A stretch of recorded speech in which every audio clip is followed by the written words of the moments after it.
What, dare we ask, can he improve? What are his areas of improvement, John? You know, the ludicrous element to all of this, and I've said this on and off air to my partners, to our production crew, to coaches. Yeah. We haven't seen him get hot yet. Like, he hasn't gotten hot. He's had great games. He's had great series. I mean, he was hitting 500 on the road trip going into that finale. Right. I don't think we've seen him hot. Like, I think he could have like 2 inside the park homers in a game. Yeah, he still gets pitched backwards a lot. He sees the highest rate of breaking balls in all of baseball of men who have as many at-bats as he does. He sees the lowest rate of fastballs of anyone in baseball. I think we'll see him. He's already made adjustments. I think we'll see him adjust to the quality delivered for strike off speed that is not as present in the minor leagues. That's part of the learning curve. And Rich, he's learning, and he's hitting 325. He's learning, and he's like winning games single-handedly at times. Well, I'm looking here. I'm seeing when you go to Atlanta in the second half. I don't know if you do.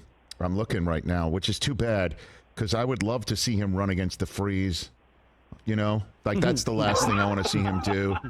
You know, I want him to basically during mid inning. Run out to a left field pole and beat the Freeze. I think he could, right? I think he could.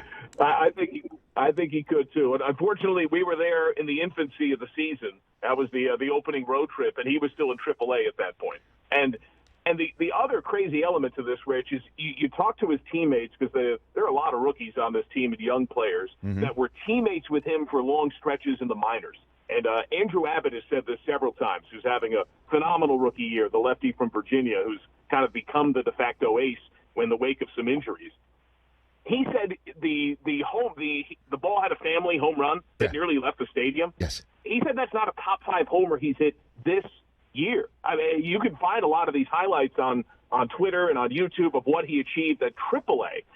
He said that of all the moments that have occurred, we're still seeing the scratching of the surface of the truly otherworldly amazing play. And I can't wait to watch this young man's career unfold. And then, but the second half of the season, though, John, I mean, this team's got playoff potential written all over it, and a run too, right? I mean, like, I imagine that is being discussed in that clubhouse right now.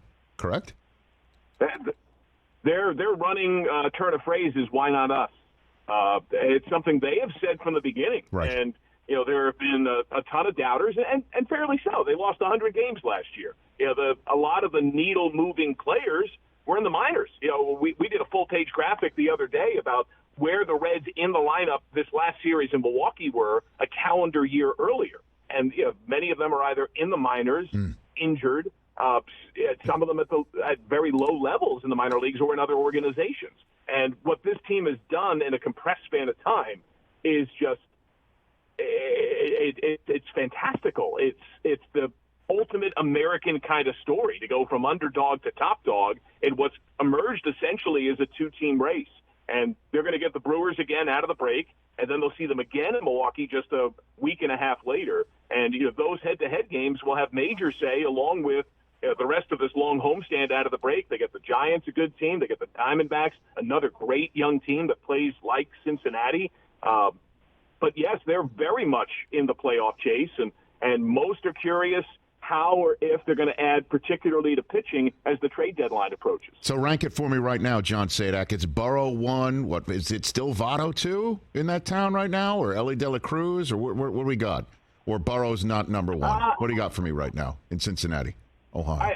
I think it's the success of Cincinnati. Of the Bengals, I should say. Yes. Joe Burrow has definitely grabbed the hearts of the city in a convincing way, and as he should. I mean, he is Joe Cool, and they have become a premier destination for people in the greater Cincinnati area. Yes. But I think Joey Votto has a loyalty from a large majority of this fan base. He is so beloved because he spent his whole career there, and. Yep.